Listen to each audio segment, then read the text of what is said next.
le fermier, le Tite et le troll.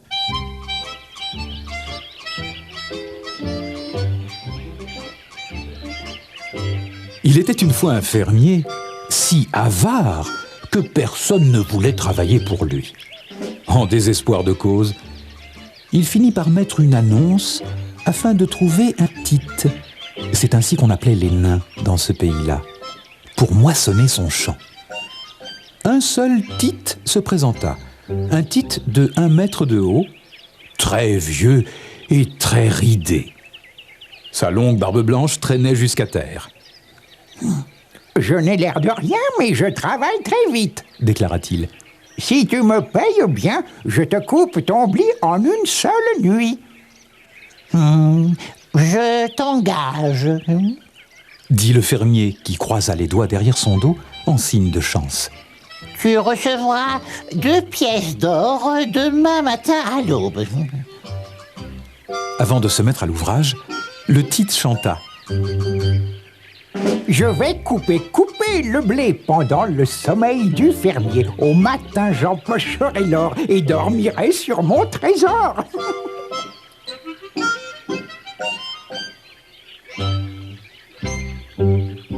Le Tite travailla dur toute la nuit. À 7 heures du matin, la moisson était faite et le blé entreposé dans la grange. À 8 heures, il frappa chez l'avare.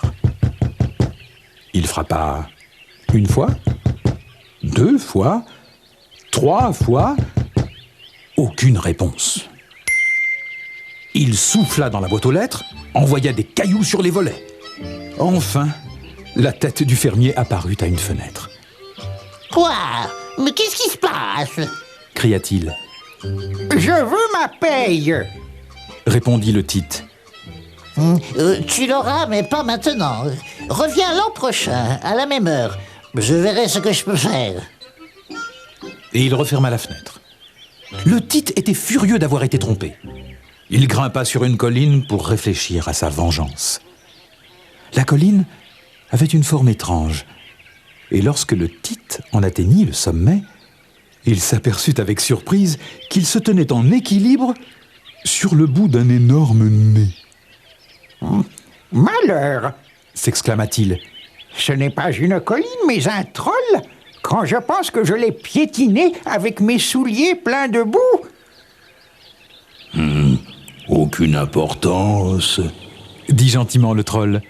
C'est plutôt désert comme coin, et je ne suis pas fâché d'avoir une petite visite de temps à autre. Le Tite, rassuré, raconta alors sa triste aventure au troll. C'est honteux de se moquer d'un vieux Tite comme toi, dit le troll. Il eut une idée. Allons voir le fermier tous les deux. Je suis sûr qu'il te paiera quand il verra quel grand frère tu as. Aussitôt dit, aussitôt fait. Ils se rendirent à la ferme d'un bon pas. Le fermier dînait lorsqu'il entendit frapper lourdement à la porte. Qui est là? Grogna-t-il. Le Tite cria par la boîte aux lettres. Paye-moi mes sous, s'il te plaît. Dépêche-toi d'apporter la monnaie et ne me fais pas attendre. Ça porte malheur de tromper un Tite. Va-t'en! Grogna le fermier. Je ne paye pas. Sur ces mots, il regarda par la fenêtre et vit dehors un troll gigantesque armé d'une pelle.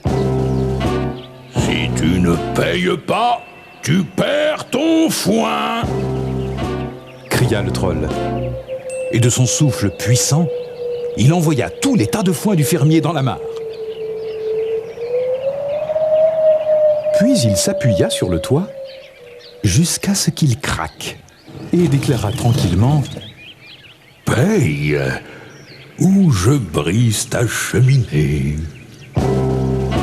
Le fermier ne consentait toujours pas à lâcher la moindre pièce.